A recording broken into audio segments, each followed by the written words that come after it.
అందరికీ నమస్కారం. ఈరోజు కథ హిట్లర్ ఎపిసోడ్ 69 విరాట్ సమాధానం. ఇక స్టోరీలోకి వెళ్తే, నిత్య ద్వారా విరాట్కి బుల్లెట్ తగిలిందని, దానికి కారణం హాస్ని అని తెలిసి కోపంతో ఊగిపోయిన అనసూయ ఎట్టి పరిస్థితుల్లోనూ అతని జీవితం నుండి హాస్నిని పంపించేయాలని కంకణం కట్టుకుంది. ఇదిలా ఉండగా చిరాకుగా ఉండటంతో ఫ్రెష్ అప్ అవుదామని డ్రెస్ కోసం డ్రెస్సింగ్ రూమ్లోకి వెళ్ళిన హాస్ని ఒక్కసారిగా పెరిగిన తన బట్టలను చూసి షాక్ అయిపోయింది. ఇదేంటి, నిన్నటి వరకు లేనన్ని బట్టలు ఈరోజు పెరిగిపోయాయి. ఇద్దరివి సగం సగం ఉండేవి. ఈరోజు మూడింతలు నా బట్టలే ఉంటే ఆయనవి ఎక్కడో మూలన ఉన్నాయి. రాత్రికి రాత్రే బట్టలన్నీ పిల్లల్ని పెట్టాయా అని ఆశ్చర్యంగా అనుకుంది. ఇంతలో ఒక వైట్ షర్ట్ కనిపించడంతో తీసి స్మెల్ చూస్తూ, అబ్బా ఎంత మంచి వాసన వస్తుందో. విరాట్ గారు యూజ్ చేసే డియో బ్రాండ్ ఏంటో కానీ చాలా బాగుంది. మత్తుగా ఉండే ఇలాంటి డియోస్ ఒళ్ళంతా కొట్టుకొని అమ్మాయిల్ని వెంట తిప్పుకుంటున్నట్లున్నారు అని అనుకుంది హాస్ని. ఇంతలోనే బుర్రలో ఒక చిలిపి ఆలోచన రావడంతో వెంటనే ఆ షర్ట్ను వేసుకొని అద్దంలో చూసుకున్న హాస్ని, బాబోయ్ ఇదొక్కటే వేసుకుంటే టార్జాన్ బట్టలు వేసుకున్న బుల్ ర్యాబెట్లా ఉన్నాను, ఇంకా ప్యాంట్ కూడా వేసుకుంటే ఎలా ఉంటాను అని ఆలోచిస్తూ అటు ఇటు తిరుగుతూ ఉండగా ఏదో అడ్డు రావడంతో గబాలన గుద్దుకుంది. చచ్చాన్రా బాబోయ్, తల పగిలిపోయింది, ఎంత నొప్పి వస్తుందో. అయినా నా గదిలోకి ఇంత పెద్ద బండ ఎలా వచ్చిందో చెప్పమ్మా అనుకుంటూ తలెత్తిన హాస్నికి తన వైపే అదో రకంగా చూస్తూ కనిపించాడు విరాట్. అతన్ని చూసి తడబడుతూ, ఎప్పుడొచ్చారు అని అడుగుతున్న హాస్నితో, నువ్వు ఆ షర్ట్ స్మెల్ చూస్తున్నప్పుడే వచ్చా. అంత నచ్చితే డైరెక్ట్గా నన్నే చూడొచ్చుగా. ఆయన ఈ డ్రెస్లో భలే కత్తిలా ఉన్నావు తెలుసా అన్నాడు విరాట్. అలానే నేనేమని చెప్పానా?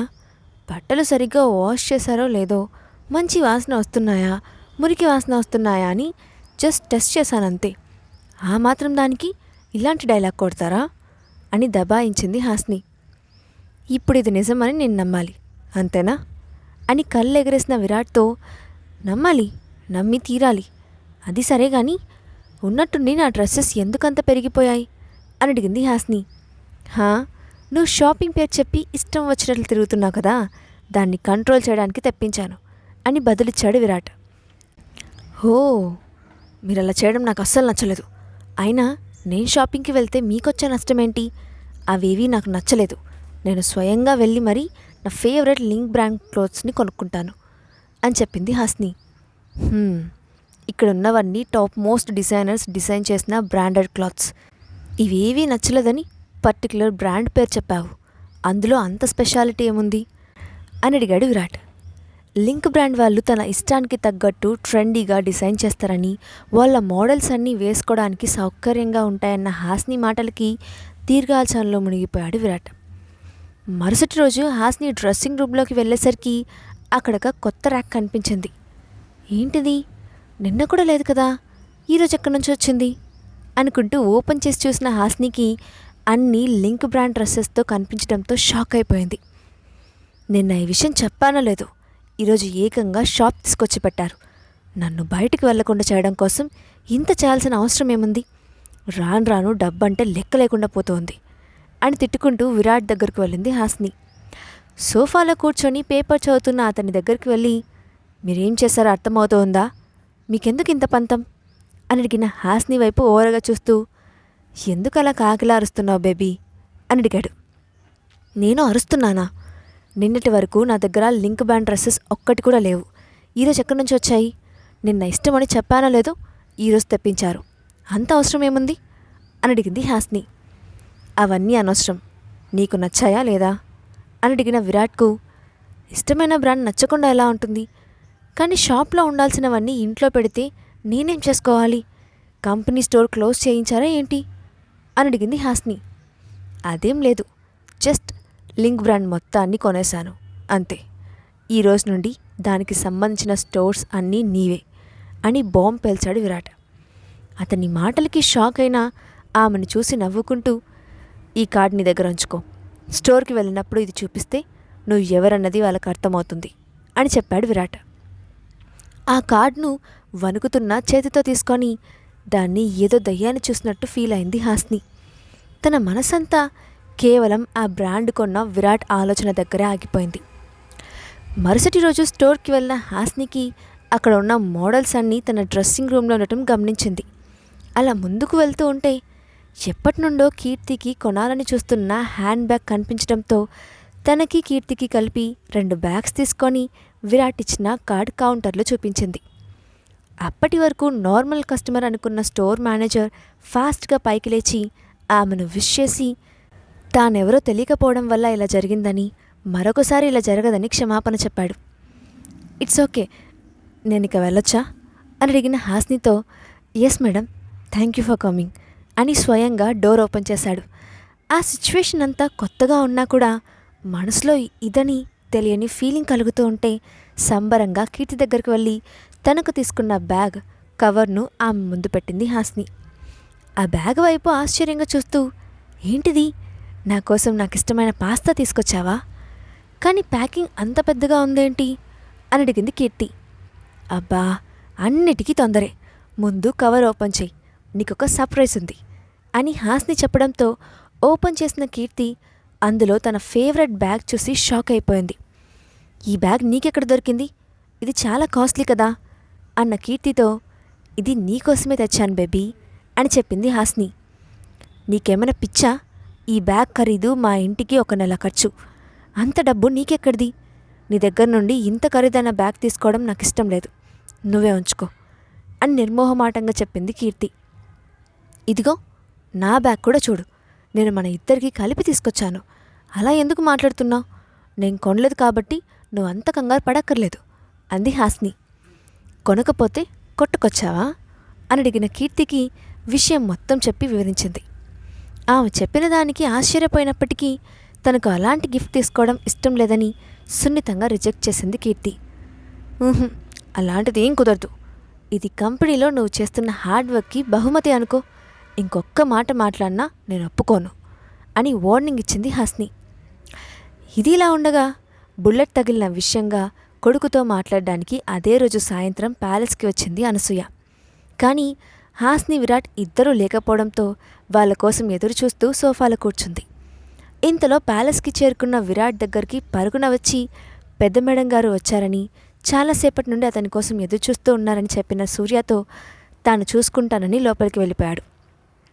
అతన్ని చూడటంతోనే వేగంగా దగ్గరికి వెళ్ళి నీకు బుల్లెట్ తగిలిందని తెలిసింది, ఇప్పుడు ఎలా ఉంది అని ఒళ్ళంతా తడుముతూ అడిగింది అనసూయ. నేను ఇప్పుడు బాగానే ఉన్నాను మామ్, నువ్వు ఓవర్గా రియాక్ట్ అవ్వకు, ఈ విషయం నీకెలా తెలిసింది అని ఆమెను సోఫాలో కూర్చోబెట్టి తను కూడా సోఫాలో కూర్చుంటూ అడిగాడు విరాట్. ఎలా తెలిస్తే ఏంటి, తెలిసిందిగా, ఇంత పెద్ద విషయం జరిగితే నా దగ్గర దాయడానికి నీకు మనసెలా వచ్చింది, మీ నాన్నగారు అన్యాయం చేసి వెళ్ళిపోయినా నిన్ను చూసుకొనే బతుకుతున్నాను, నీకేదైనా అయితే నేను అస్సలు తట్టుకోలేను విరాట్ అని ఎమోషనల్గా చెప్పింది అనసూయ. అదంత పెద్ద విషయం కాదు మామ్, చిన్నదానికి నిన్ను కంగారు పెట్టడం ఎందుకని చెప్పలేదు, వరి అవ్వకు అని నచ్చచెప్పే ప్రయత్నం చేశాడు విరాట్.